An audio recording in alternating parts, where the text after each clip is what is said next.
A very warm welcome to you from Equa Marketing. This presentation is brought to you by Equa.com, a leader in digital marketing.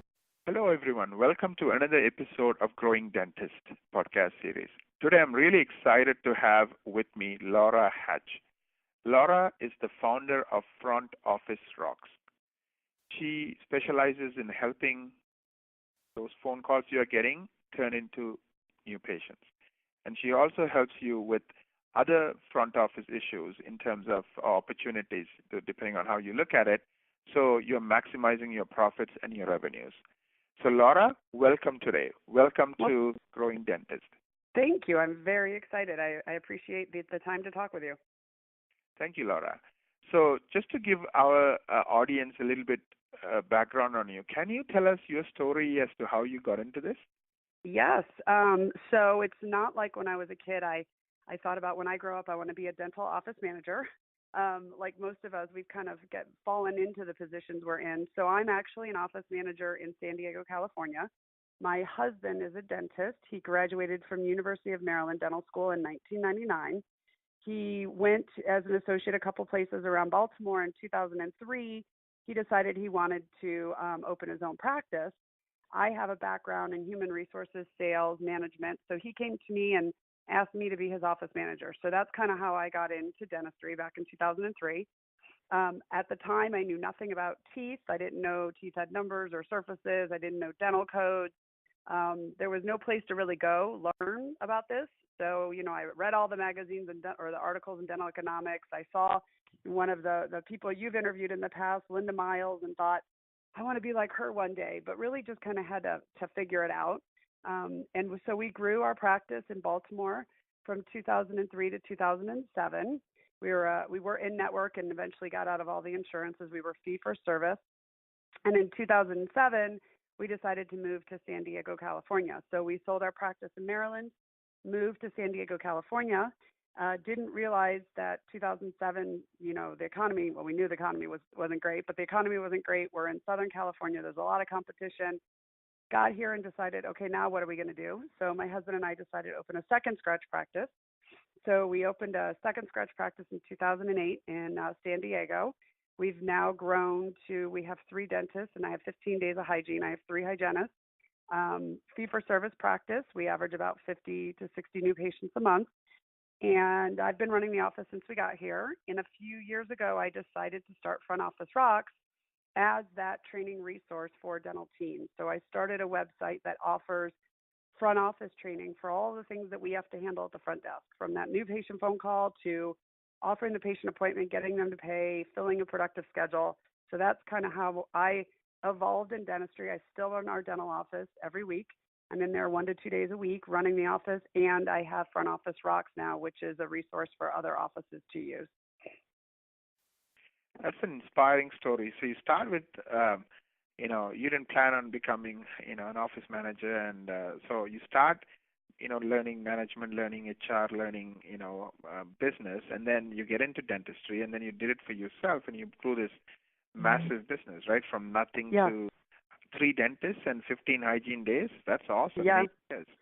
Yeah, thank you. And that's kind of one of the issues we're up against in the dental office, in the dental field, because, I was married to my husband all through dental school, and they don't teach enough business, or back then they didn't teach any business. So they never taught my husband how to hire, how to fire, how to manage, how to sell, how to market. They just taught him how to be a good dentist and sent him off in the world. And thank goodness, because, we've got phenomenal dentists in here. But then also for the front office team and the office managers and all of us up front, we didn't go to a dental, front office school. A lot of us became these roles either because we're married to the dentist, or because we were a good dental assistant with a personality and they put us up front, or we just sort of evolved. So we have an industry built of people who really want to help our patients. We're clinicians, we work on teeth, but we really need to get that business side down. We really need to get the knowledge and training we need from all the other aspects, because that's really how we're going to help more patients, is if we understand how to handle the phones, offer appointments, get patients to pay, so that we can grow our dental offices. Absolutely, yeah. it's like the glue, right? It's the stuff in between that makes the difference. You could be a great dentist, but if nobody's showing up or nobody's booking appointments, nobody's accepting treatment, it really Yeah. doesn't matter how great you are. Yeah, I've met a lot of dentists who've done some amazing, postgraduate, training. They've gone to, a lot of these great, amazing, courses and seminars offered around the country. But when they come back, they don't really know how to, they can do a $50,000 case, but they don't know how to sell it.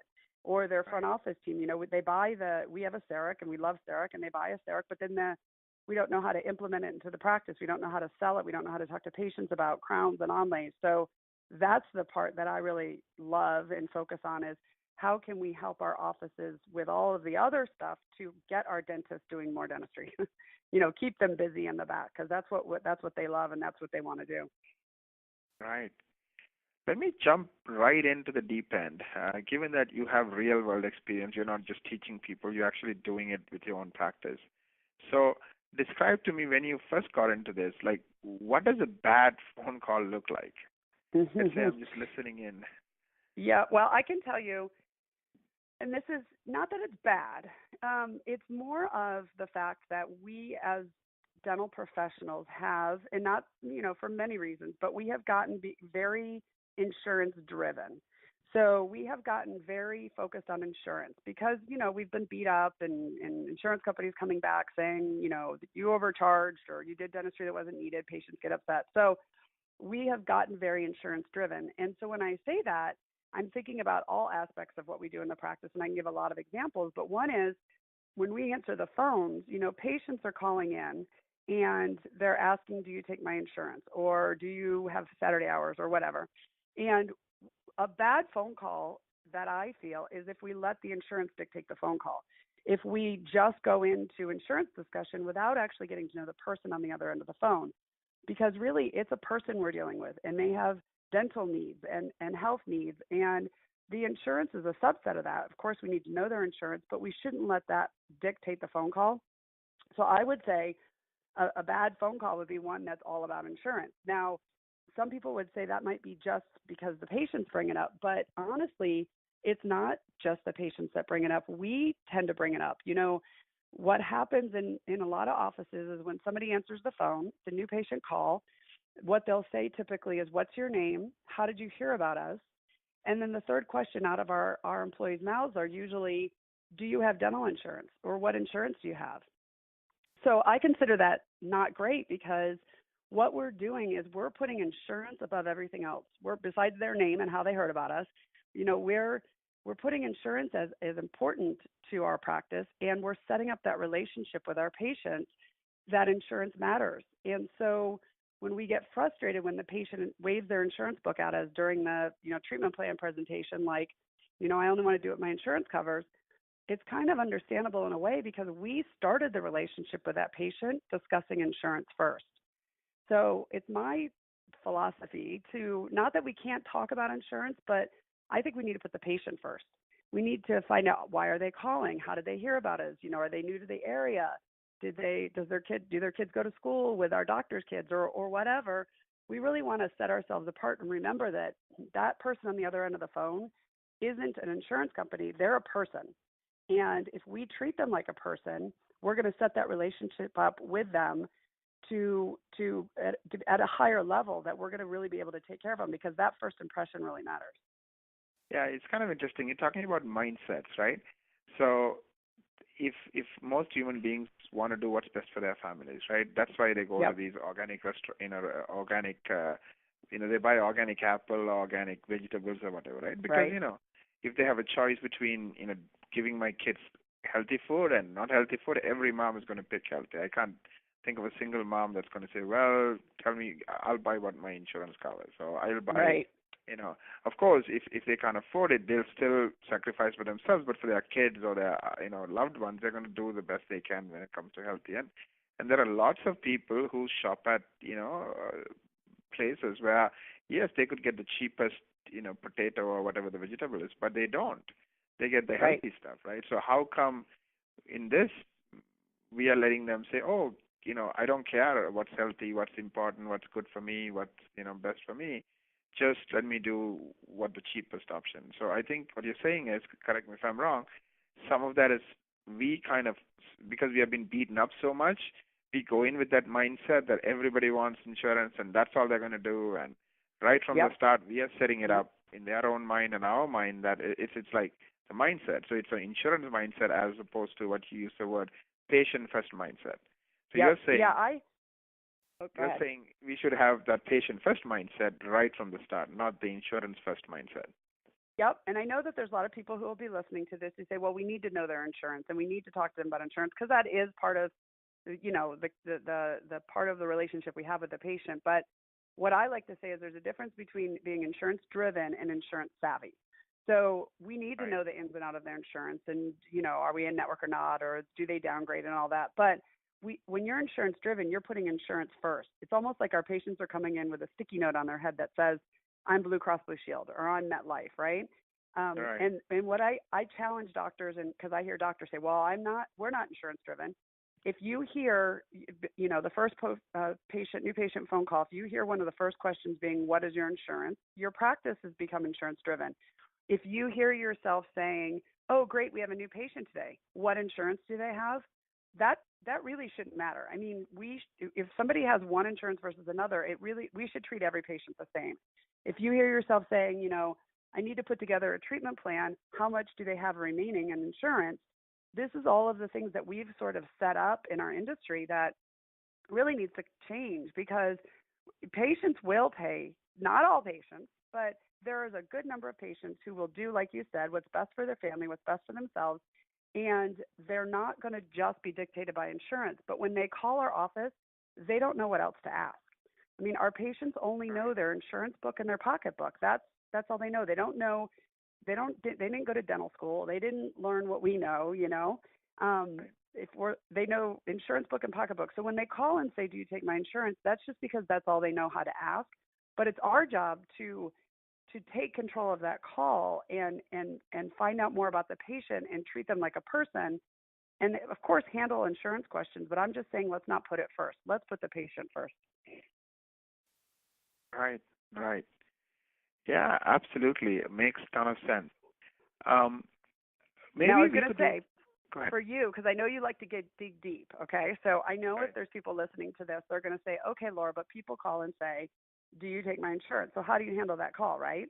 Because that's the number one question. So when they call, like my office, we're fee for service, so we're not in network for their insurance. If you call my office and you say, do you take my insurance? And I say, no, but, we'll submit your benefits for you, or no, but when I say no, that person on the other end of the call, what do they want to do? They want to hang up, right? They want to hear yes. They think they should hear yes. So if I say no, everything I've said after no is just, it's like the Peanuts teacher, that want noise. Right. Right. So what I need to do is when a patient calls in and asks the question, I need to start with a yes or something positive. So do you take my insurance? Yes, we work with your insurance. Or yes, we have a lot of patients with that insurance. Or yes, yes, that is a great question and I want to go over that with you. Let me ask you a few questions and I'll answer it for you. The idea is if you say yes or something positive, that gives you the ability to now take control of the call, to now ask the person, who are you and why are you calling and what's going on in your life, and really, find out about the person. You're going to have a better chance of converting that patient to a new patient if you've built that rapport with them and then handled the insurance question versus handling the insurance question first. Because as soon as you say no, the patient wants to hang up. And really, they shouldn't be picking our offices based on insurance alone. They should be picking our offices on how good our office is and how great our dentists are. But they don't know that, right? They only know their insurance. So we have to look out for them, right? And be better for them by knowing how to handle that question.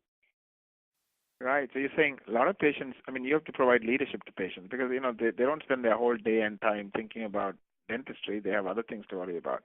So when they make that call, you take control. And the way you do that, correct me if I'm wrong, is by saying yes, saying, again, you're not lying to them. You're just affirming their question or affirming their concern, and then you are responding to it, but by taking control first. Is that Go Yeah, ahead. Okay. because honestly, they should be calling our office saying, how much CE has your dentist done this year? Are there any lawsuits against your dentist? How much, where did they graduate in our class? But they don't know to ask No, those questions, exactly. right?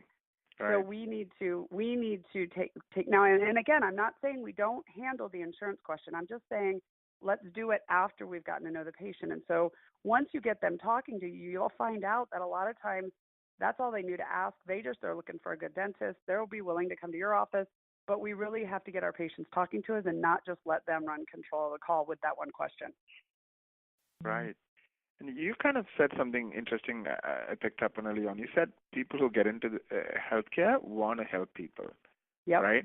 And then you Yep. also said, they get beaten up by, Yep. insurance and so forth, and they kind of almost expect to get beaten up before even, things start happening. So how do you help a team, a front office team, who, even though they have good intentions and they want to help people, who are kind of, I don't want to use the word cynical, but who are kind of resigned to the fact that this is the way the world is and we Yep. cannot take control and we cannot, really do our best work and, Well, I think that for my office, at least what I do, and the reason I started Front Office Rocks is because we need to keep reminding ourselves why we're in this industry, because we do deal with lots of cancellations and no-shows and people calling and upset about their bill and insurance companies saying we're overdiagnosing or whatever. We deal with that stuff every day.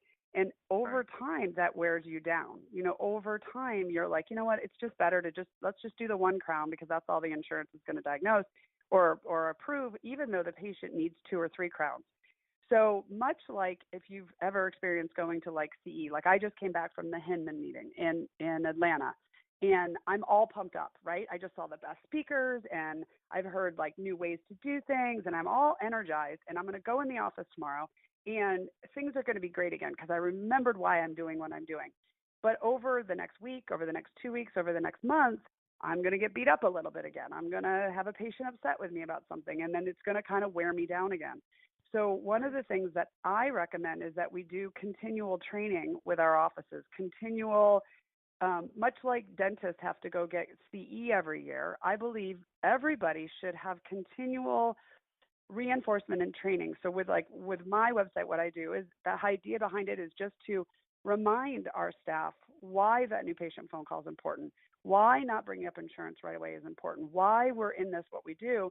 We tend to get a little lax, a little, we take the easier way, we get a little beat up, and over time then we're not, I mean, think about when you first open a dental office, you're excited and energized and we're going to rid the world of, cavities and gum disease, and now you wake up on Monday morning and you're like, oh, I have to go to work, right? right. That has nothing to do with dentistry, honestly. It has nothing to do with the what we provide our patients. It has to do with all the rest of this. And so having a way to keep your team, whether it's reading articles or watching or listening to a podcast like this, have your team listen to this podcast and remind them why we do what we do. And yes, we're going to be up against barriers, but everybody's up against them in whatever industry we're in. Ours is just having to do with this, and let's get everybody pumped back up again on a regular basis so we can continue to win the battle that we're up against, which is really taking care of our patients. Right. So in other words, remind them of their purpose, why they went to school in the first place, why they get into this in the first place. And then anytime you have that challenge, instead of reframing it, this is the way the world is, or insurance is how things are, to say, no, not really. Everybody wants to take care of their health. You can't find a single human being that says, I want to ruin my health, right? Even the ones who actually do end up ruining their health, nobody's doing it on purpose. They're doing it because they don't know better, right? It just, unfortunately. So and what again, you're saying go ahead. What you're saying is they go in with the right mindset and the purpose, but later on, because of the realities of the world, they kind of give up, and it's your job as a leader, to reinforce that, Yep, and I think that's another thing too, where leaders have to. A lot of dentists will. You got into this to help patients, and then you go and you get more clinical training, which is great, right?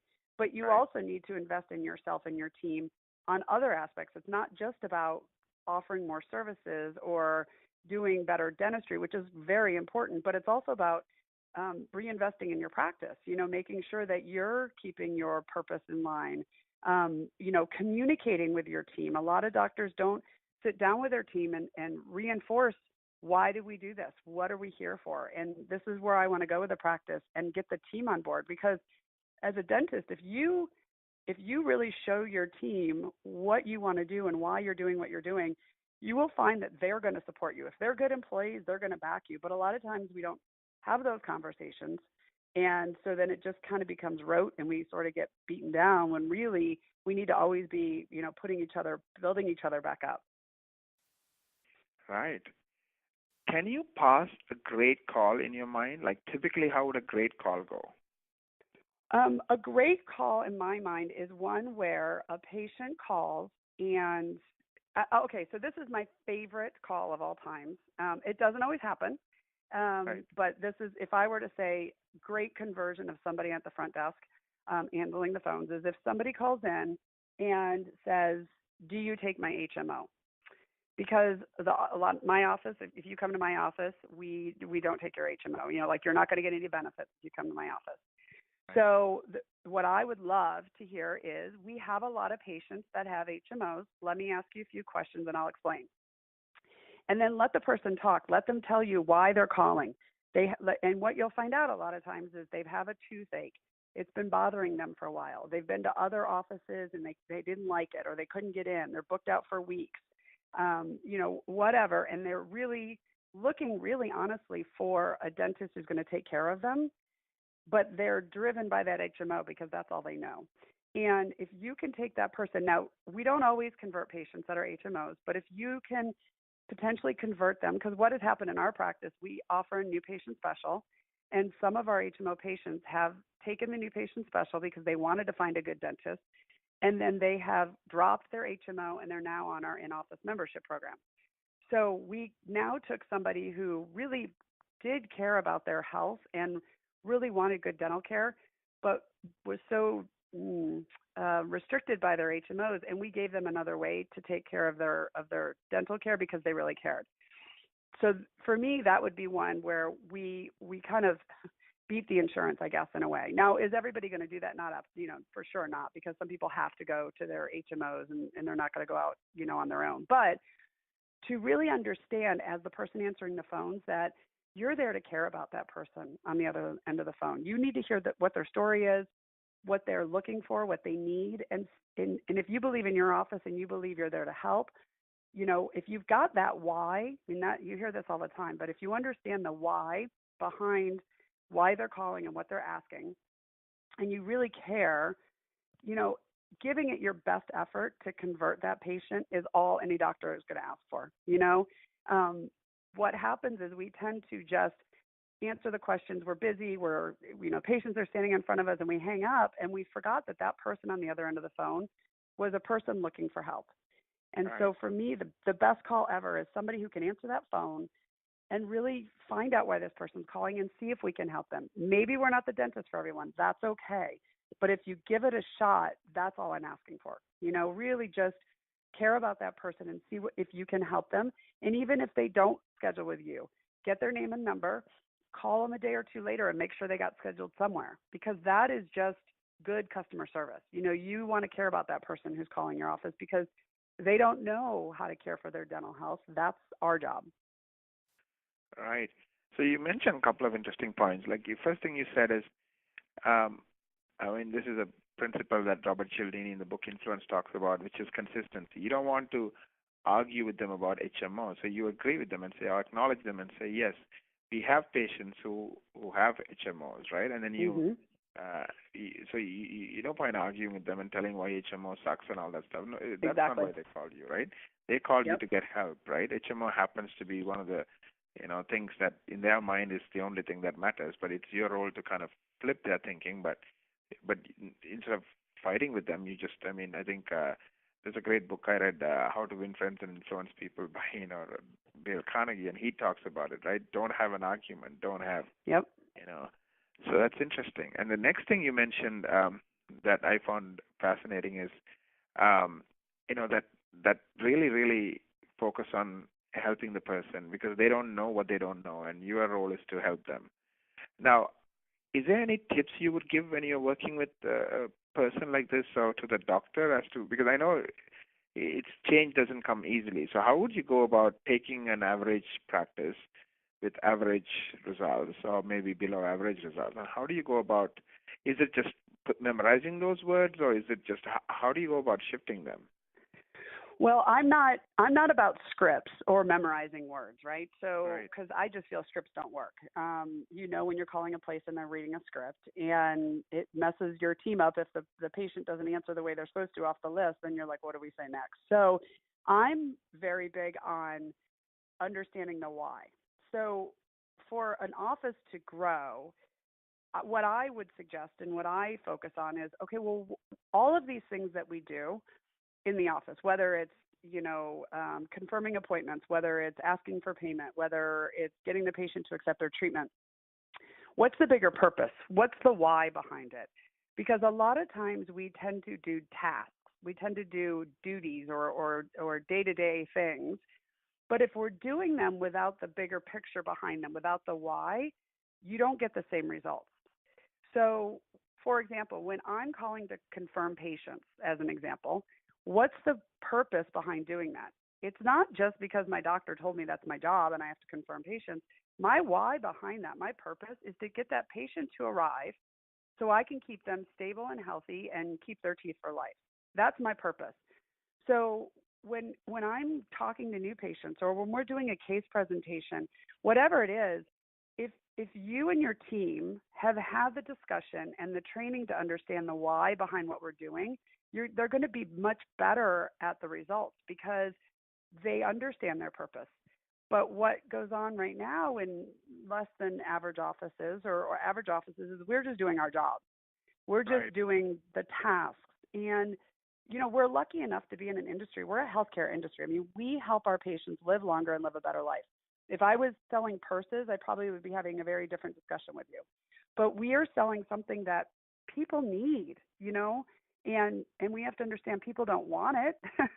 It'd be weird for a patient to be excited about a root canal, but that's why our mission and our purpose has to be so much stronger because we do have to help our patients, and everything we do along the way, the whole purpose behind it is to help our patients, get better or be healthy, help our practice grow, help more patients.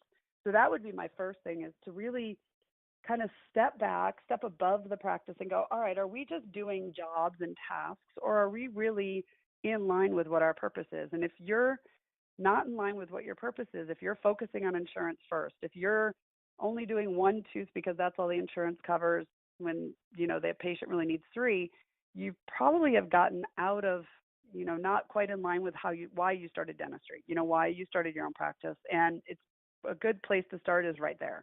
Why are we doing what we're doing, and everything along the way? What's the why behind it to help our patients and grow our practice? Right. So you have the overall why behind why you do what you're doing, but then I guess there's a specific why for each, action, like phone calls, answering Everything. new patients. Right. So can you kind of walk me through, like, I'm hiring you. You're coming into my dental practice, and I know you do this remotely through your training program. But let's say I paid you and you're at my office, right? How would you go about kind of changing my mind as a dentist, and those are my teams? And how do you? I'm just at a high level. How do you go about, reframing everything for my practice? Well, like you said, I don't go in office, but I do this within my own office. So we have a meeting once a year where we start at the high level, where I have my doctors, I have 3 doctors, and my team talk about their purpose. And so the doctors read what their purpose is. They write it down and we share. And then everyone on the team, from their perspective, shares their purpose. And we make sure we're all in line, from there's a hygienist, the front office receptionist, the scheduler, what's their purpose, and are we all going towards the same direction? Because when the team is in the same direction with you. So I know you don't go into offices. I know you have a training program that people can do online. But let's say I convinced you to come to my office, and I ask you, Laura, you've been telling me about, reframing and starting with the why. So how would you go about, helping my people, starting with me, the dentist, really get back to the why. Right. Yes. So like you said, I don't go in office, but what I do with my team is once a year we have a meeting where we really sit and talk about the bigger purpose of everybody on the team. So the owner doctors talk about their purpose. Why do we have the practice we have? What's our goals for our patients?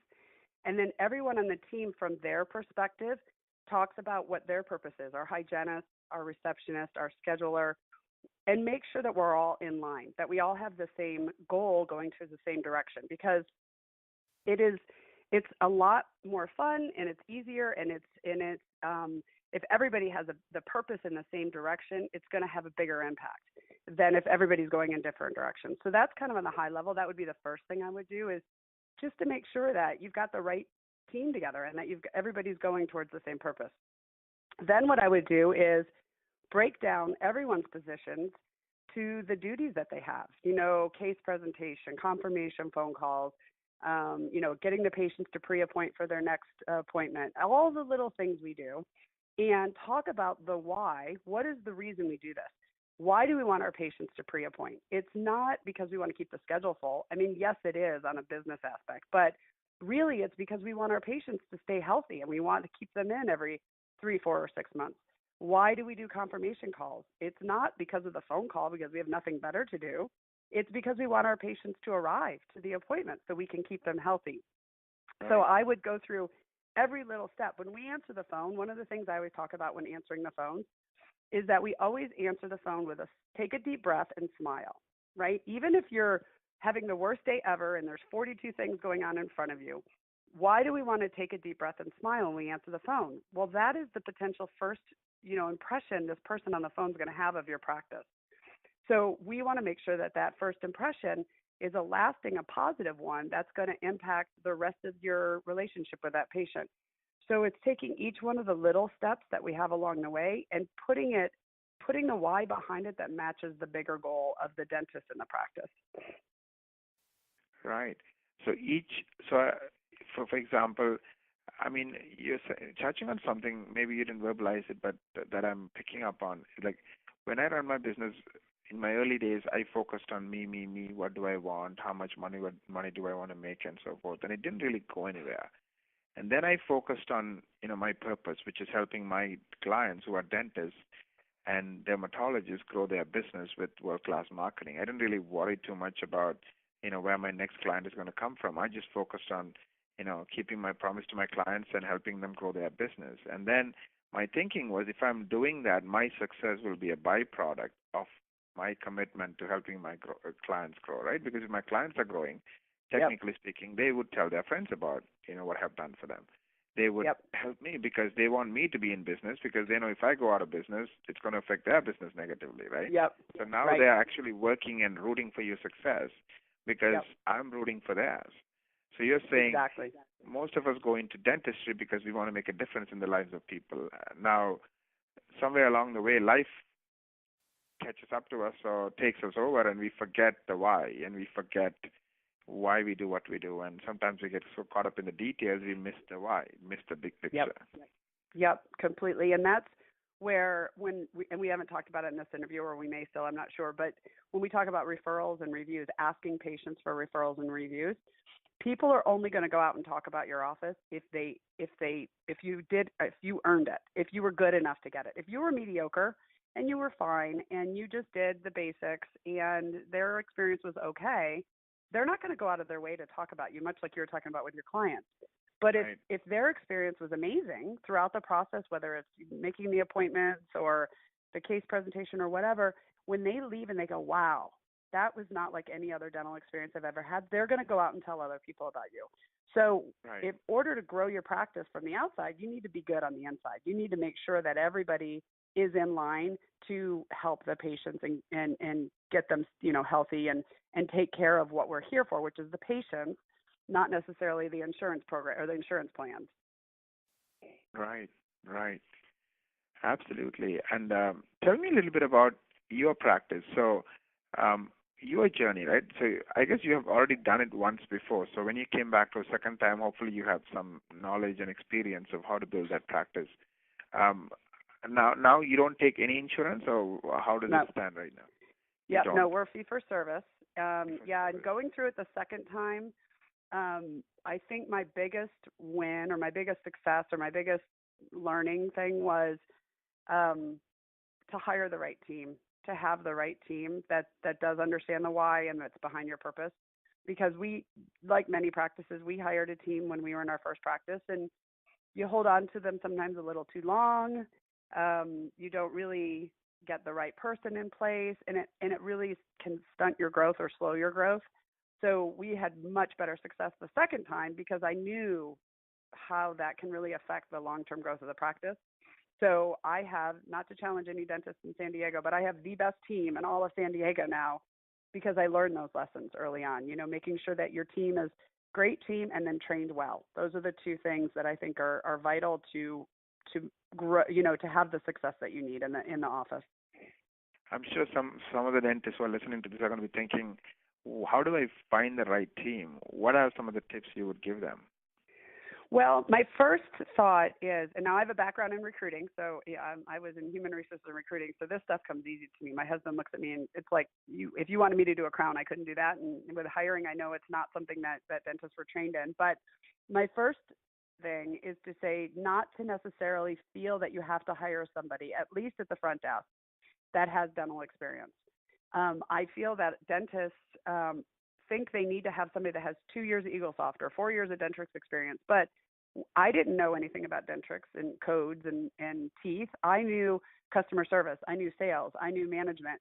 I learned that. And at the front desk, we can teach them the dental, but we can't necessarily teach somebody a personality or teach them the right ethics or how to work hard. So my first thing is not to necessarily feel like you have to hire somebody with dental in the front.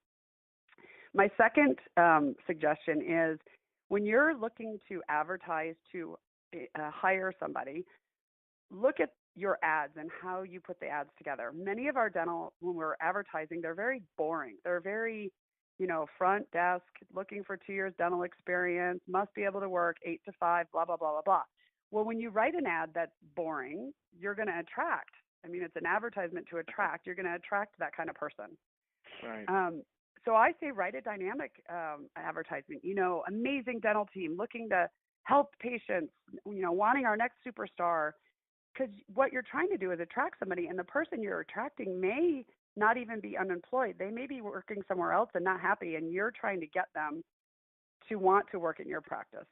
My next tip would be then to really pay attention to details, the resumes, that when you talk to them on the phone, when they come into an interview, because we tend to wait until we need to get somebody really fast, and we take a square peg and put it in a round hole, and we don't want to do that. So if the person shows up late to the interview, well, then you wonder when you hire them why they're always late to work. Or if you get their voicemail and it's unprofessional, they know they're looking for a job. Their voicemail should be professional. All of those little details that this person is going to represent your office. So take the time to really find the person somebody that you go, wow, I would really like to work day to day with this person. I think this person would represent, my office great with our patients. Somebody that you can see in your office. Don't just try to squeeze somebody in because they have 2 years of dental experience, because all you're doing is putting a square peg in a round hole, and you're bringing past experiences from another dental office into yours. And that's really not going to help you grow the team you want. It's really just putting a Band-Aid over something. So the hiring process, I think, is huge, but you need to go at it with the right attitude, with the right advertisement. Be patient, wait for the right person, because there's a person out there that's going to be great for your practice. Makes ton of sense. What are some of the common issues? I know we didn't touch on a lot of them. We talked about the phone calls. We talked about, we kind of touched on, reminders and things like that. What are some of the common challenges that you have been able to help dental offices solve outside of the phone call and outside of, let's say reminders? I think the biggest challenge is getting the team to talk and grow. If it's an overall type thing, meaning there hasn't been a resource or a way for dentists to start communication, start conversations, implement changes in the practice when it comes to the front desk team. I was just talking to a friend of mine who's a pretty big THERIC speaker and trainer, and he's a dentist. And, he said, when we were talking, he said, I give my assistants love and I give my hygienists love. I take them to CE. I take them to courses. They go with me to THERIC meetings. He says, but I don't give my front office desk any love. I don't give my front office team any love. So the biggest thing I've gotten that I've seen happening in dental offices is that dentists and teams are training and having discussions around topics that I feel are vital in the dental office. How do we want to build a productive schedule? How do we want to handle gossip in the office, or not have gossip in the office, which is, I would love to have that happen in every dental office across the United States. How do we want to handle new patient calls? Are we ready to get out of insurance? All of the things that happen at the front that many dentists tend to, because they're not trained in that area and because they don't know the front office very well, they tend to just cross their fingers and hope the front office team knows what they're doing.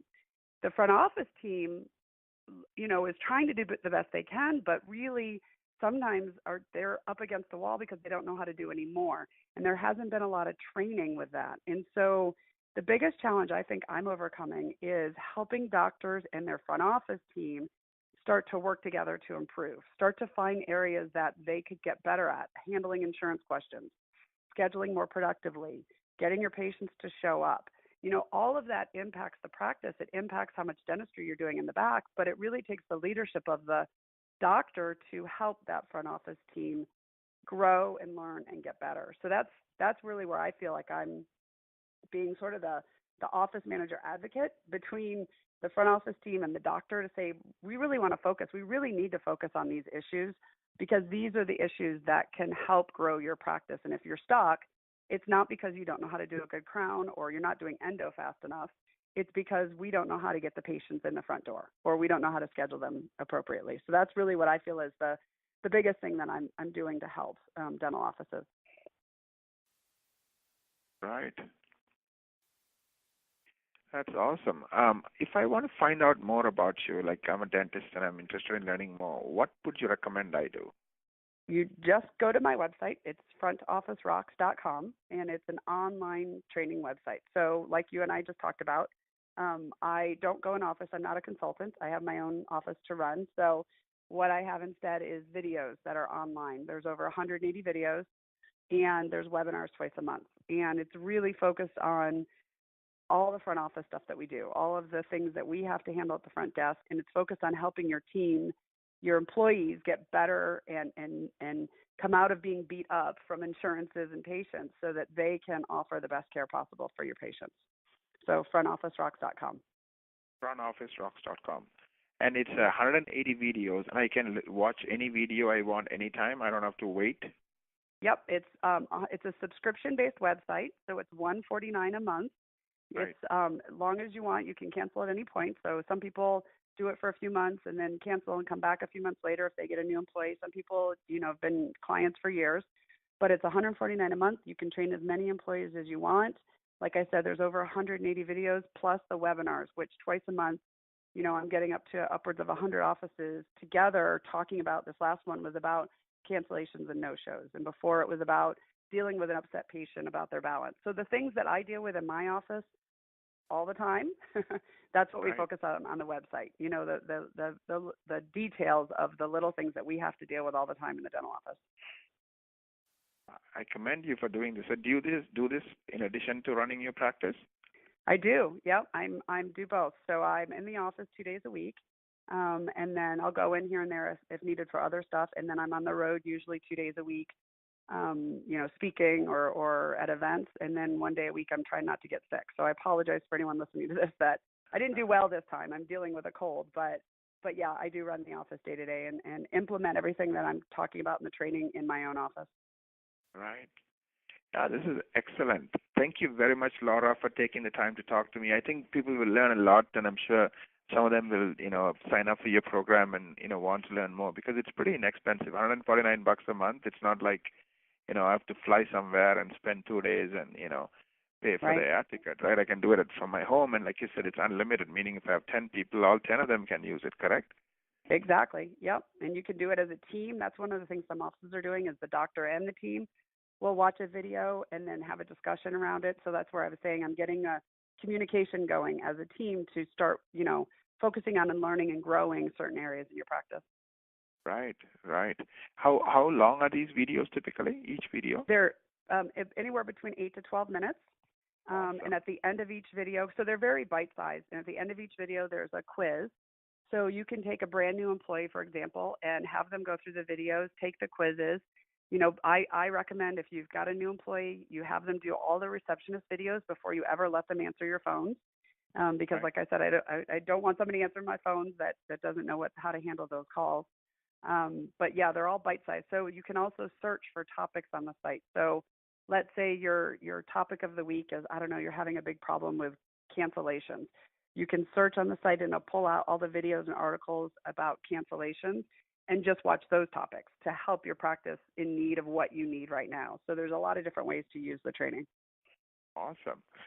Yeah, I might actually sign up just to see, what you have, because we talked to lots of doctors, and I'm sure, knowing a few things would help us also. So that's awesome.